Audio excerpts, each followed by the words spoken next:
Voilà presque un an de cela, Argorok et moi avions réalisé notre première collaboration autour du MCU, et plus précisément autour d'Infinity War. Une vidéo qui a signé le début d'une très grande aventure. Aujourd'hui, et avec la sortie imminente d'Avengers 4, il était impossible pour moi de ne pas consacrer une nouvelle fois un épisode de l'Ultime Théorie à un opus aussi attendu des Avengers. Et histoire de clore en beauté cette troisième phase du MCU, quoi de mieux qu'une vidéo ultime en compagnie de mon fidèle ami et collègue Argorok. Ceci étant dit, installez-vous confortablement, respirez un bon coup. Vous regardez le 10e et dernier épisode de l'Ultime Théorie consacré à Avengers Endgame.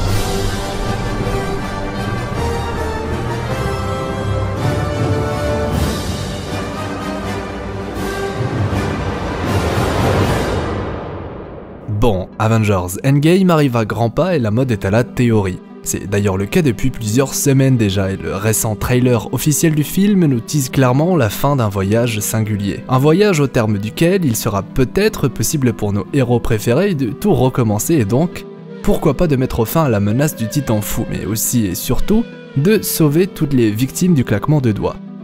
L'impact qu'a eu Thanos sur les survivants va bien au-delà d'une simple défaite. Un impact qui sera totalement au cœur du film et permettra à plusieurs personnages de notamment se remettre en question.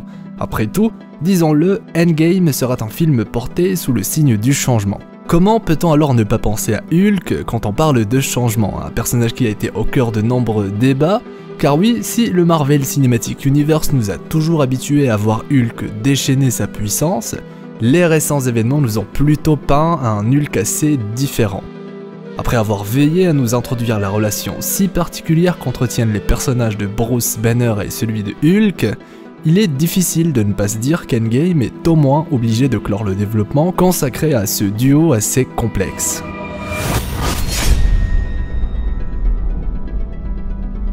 C'est dans Thor Ragnarok qu'on nous présente pour la première fois la problématique principale du duo Banner et Hulk. Et après une bande-annonce plutôt mensongère, nous avons eu l'occasion de constater que leur relation était de plus en plus délicate. Nous sommes très nombreux à penser qu'Avengers Endgame permettra à Bruce et Hulk de trouver une sorte d'entente. Après tout, qui serait contre la naissance d'un personnage aussi fort que le Hulk, mais aussi très intelligent à l'image de Banner?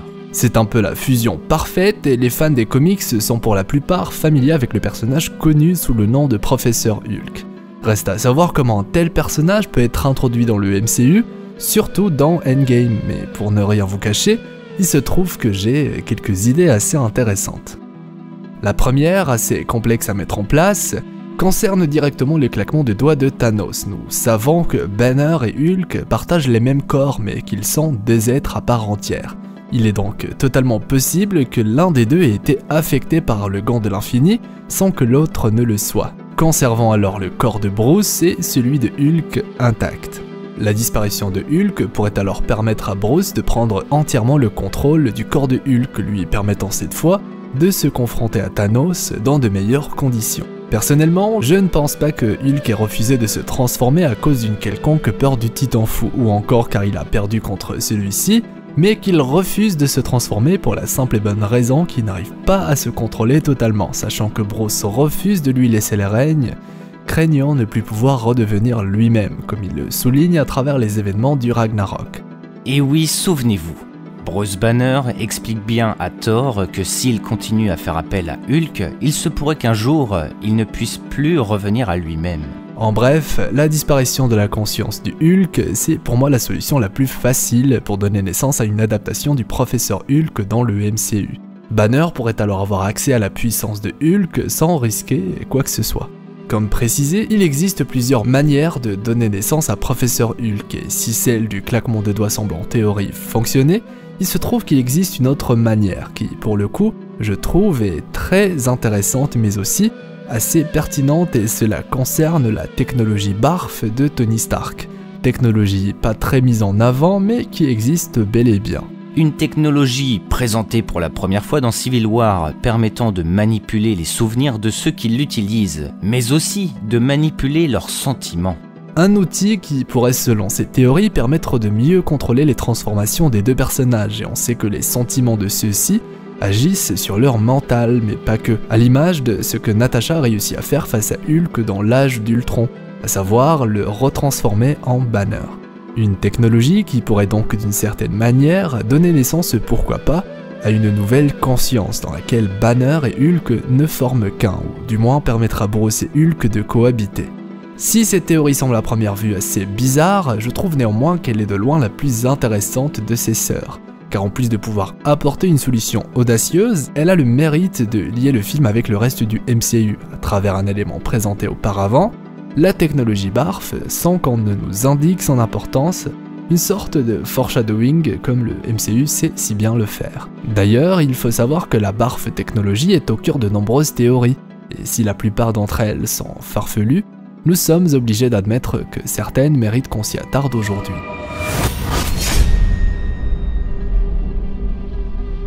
Les fans du MCU sont convaincus qu'un voyage dans le temps aura lieu dans Endgame. C'est en quelque sorte la solution à tous les problèmes.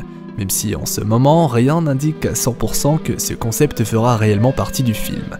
En général, il existe deux grandes écoles. La première concerne les fans adeptes de la théorie de voyage dans le temps. La deuxième, plus discrète, concerne quant à elle le voyage dans un monde parallèle. Le tout basé sur la dimension quantique mais aussi sur les pouvoirs singuliers de Scott Lang, alias Ant-Man. Mais du coup, Airo, c'est quoi le rapport entre la technologie de Tony Stark et le voyage des Avengers? Eh bien, c'est très simple. La BARF technologie permet de donner vie et de modifier les souvenirs des personnes qui l'utilisent, et d'après certains fans, elle est la clé pour tout recommencer. Les expériences de Tony Stark ont toujours été au cœur de nombreux films. On peut par exemple évoquer le réacteur Arc de Tony et son lien avec la gemme de l'espace, ou encore son intelligence artificielle et son lien avec la création de Vision via la gemme de l'esprit. Et ici, la BARF technologie accompagnée de la gemme de la réalité cette fois, pourrait être au centre d'Avengers 4, balayant par la même occasion tout concept de voyage dans le temps très dangereux à mettre en place dans ce film des plus attendus. Les réalisateurs du film pourront alors, encore une fois, à l'image d'Infinity War, proposer de nouvelles idées, histoire de balayer de nouveau toutes les théories des fans. Vous l'aurez compris, autant je suis un très grand fan de voyage dans le temps pour Avengers 4, autant il faut clairement se préparer à une éventualité dans laquelle Endgame pourrait finalement choisir une autre voie, et ce n'est clairement pas pour me déplaire. Une chose est sûre, les Avengers restants devront trouver une solution pour contrer les pouvoirs des gemmes de l'infini. Après tout, un combat frontal contre le Titan fou serait clairement du suicide, surtout depuis qu'il possède les 6 pierres. Un voyage dans le temps pourrait alors permettre de récupérer les pierres bien avant l'avènement de Thanos, même si cela aura naturellement des répercussions, mais aussi donnera vie à de multiples paradoxes, comme nous le souligne si bien l'ancien dans le film Doctor Strange, personnage qui, comme par hasard, fait partie du casting du film.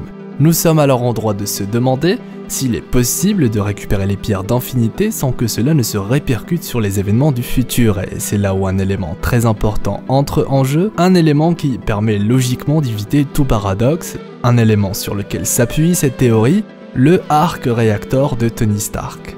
C'est le père de Tony qui donne vie au schéma qui mèneront bien plus tard Tony à créer un nouvel élément. Une création basée sur les recherches d'Howard Stark à propos du Tesseract sur la pierre de l'espace. Et oui, la structure moléculaire de ce nouvel élément est identique à celle d'une gemme de l'infini, faisant du cœur de Tony, d'une certaine manière, la 7ème pierre d'infinité du MCU, à l'image de celle des comics. Ces informations concernant l'arc réacteur de Tony, couplées aux recherches de Shuri sur la gemme de l'esprit, sur Vision au Wakanda, seront selon moi au cœur du film. Des recherches qui permettront aux Avengers de copier les pierres d'infinité du passé, ou d'une dimension parallèle si vous préférez, et ce sans risque, du moins en théorie. La mission principale des Avengers consistera alors à copier les gemmes pour en créer des nouvelles, permettant alors à nos héros de contrer ceux de Thanos. De la même manière, la création d'un deuxième gant de l'infini pourrait avoir lieu dans Endgame. Vibranium, Uru ou autre, la création de l'artefact n'est pas réellement le problème majeur. C'est selon moi trouver un candidat pour porter le gant qui représente le plus grand challenge. Après tout, rares sont ceux capables de supporter le pouvoir d'une seule gemme. Trouver un être capable d'utiliser les 6 en simultané dépasse tout ce dont est capable les plus puissants des êtres, et on le voit, le Titan Fou lui-même est blessé au bras après avoir claqué des doigts. Preuve qu'utiliser les gemmes peut être très dangereux, même pour un personnage comme Thanos. D'ailleurs, même s'il n'est pas question qu'un deuxième gant de l'infini voit le jour dans Endgame, la question du porteur se pose également quand il s'agit d'utiliser celui de Thanos après l'avoir vaincu. Et si certains pensent à Captain Marvel, Thor ou même Nebula, je pense personnellement que c'est Hulk qui aura l'honneur d'utiliser le gant, mais qui ne sera pas celui à porter le coup final.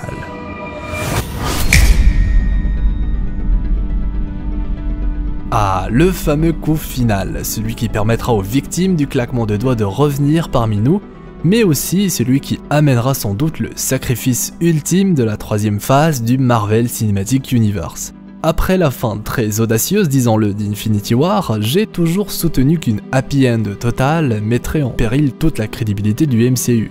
Endgame se doit alors de marquer les esprits. Quoi de mieux alors que la perte d'un personnage très important pour mettre une fois pour toutes tout le monde d'accord. Un sacrifice qui, selon moi, nous est teasé depuis le début du MCU avec le personnage de Steve Rogers, alias Captain America, et après avoir délaissé son personnage dans Avengers 3, on peut clairement le voir au centre des bandes annonces d'Endgame, nous suggérant par la même occasion l'importance de son rôle dans ce final tant attendu. Pour ne rien vous cacher, je vois particulièrement bien Steve se sacrifier pour rétablir l'ordre dans l'univers, histoire de créer un parallèle entre son personnage et celui de Tony, qui lui n'a pas hésité à se sacrifier pour sauver l'humanité dans le premier film Avengers. La relation entre ces deux personnages a toujours été assez complexe et Endgame sera obligé de nous présenter une sorte de réconciliation. On l'oublie, mais le seul vrai moyen de venir à bout du Titan Fou est d'agir en équipe, une idée qu'on retrouve notamment à travers le nouvel uniforme des Avengers, une belle manière de mettre en avant cette union si singulière, une union sur laquelle repose le destin de l'existence. Comment parler d'Endgame sans évoquer la phase 4 du MCU? Et même avant d'avoir eu l'occasion de voir le film, nous sommes nombreux à attendre la scène post-générique d'Endgame. Est-ce que ce film aura la bonne ou mauvaise idée de nous teaser le prochain grand antagoniste de la saga? Et si oui, de qui peut-il s'agir? J'ai toujours soutenu que la destruction des gemmes de l'infini était requise pour enfin passer à autre chose. Garder les pierres d'infinité représente aujourd'hui un risque, aussi minime soit-il, et même après la mort de Thanos, qu'un jour un autre personnage ne se mette en tête de reprendre la quête du Titan Fou. Quoi de mieux pour éviter une telle menace que de détruire les gemmes? Et Wanda, Captain Marvel ou encore Tony Stark lui-même peuvent détruire les pierres de l'infini, et ce via leur pouvoir en lien avec ceux-ci. D'ailleurs, un deuxième claquement de doigts pourrait même être à l'origine de leur destruction, et par la même occasion, la disparition des gemmes pourrait justifier l'arrivée d'un nouvel ennemi, auparavant prisonnier des pierres, à l'image de Nemesis dans les comics. On peut même aller beaucoup plus loin et lier la destruction des pierres avec le réveil d'entités d'ordre cosmique, telles que Galactus ou Éternité, pour ne citer que. En bref, se débarrasser définitivement des pierres permet peut-être l'introduction de nouveaux personnages. Toutefois, je vous avoue avoir du mal à imaginer certains personnages sans leurs pierres. Et l'exemple le plus parlant pour moi concerne Doctor Strange. Je ne sais pas pour vous, mais Doctor Strange sans la pierre du temps, je sais pas, j'ai du mal à me faire à l'idée. D'ailleurs, toi, mon cher Argorok, grand fan de Doctor Strange que tu es, sans la gemme du temps, tu en penses quoi? Eh bien, pour moi, Doctor Strange a totalement prouvé qu'il savait se battre sans la pierre du temps. Il a conscience des conséquences que peut engendrer la manipulation du temps et fait tout pour l'utiliser le moins possible. Je vous renvoie à la fameuse théorie de la boucle temporelle contre Dormammu. C'est à ce moment que pour moi, Strange a développé toute la puissance qu'il a démontrée dans Infinity War. Il a clairement plus d'un tour dans son sac. Une chose est sûre, Endgame se doit de mettre les points sur les i, de proposer des idées audacieuses et novatrices, mais aussi et surtout de marquer les esprits au fer rouge, pour un final digne d'une aventure de plus de 10 ans, une aventure qui signera également le début d'un autre chapitre, que je me ferai naturellement un plaisir à découvrir en compagnie de mon fidèle équipage d'explorateurs d'univers, et vous êtes tous invités à faire partie de cette aventure au goût si singulier. Qui sait, on aura peut-être les 100 000 pour Endgame.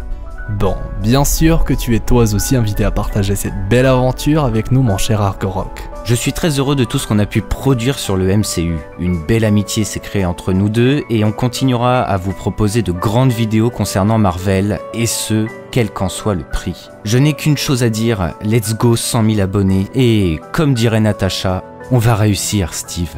D'ailleurs, sachez que cette vidéo du frérot est disponible là maintenant, une vidéo qui fait suite à celle-là. Mais avant de vous ruer sur elle, je compte sur vous tous pour me laisser un pouce en l'air si la vidéo vous a plu, le fameux pouce bleu avec le gant de l'infini. C'est vraiment très important et ça récompense le travail fourni.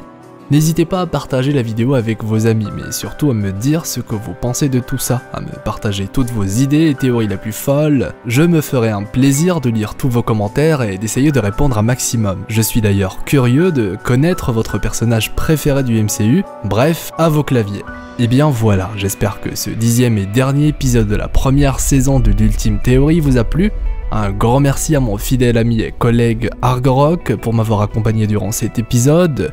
Vous trouverez un lien vers sa chaîne en description et aussi en annotation. D'ailleurs, je vous encourage vivement à aller jeter un coup d'œil à son travail. Comme précisé, sa vidéo ultime sur Endgame sort en même temps que celle-ci, et ce serait clairement dommage de la rater. En plus, je l'accompagne pour la présentation. Bref, foncez.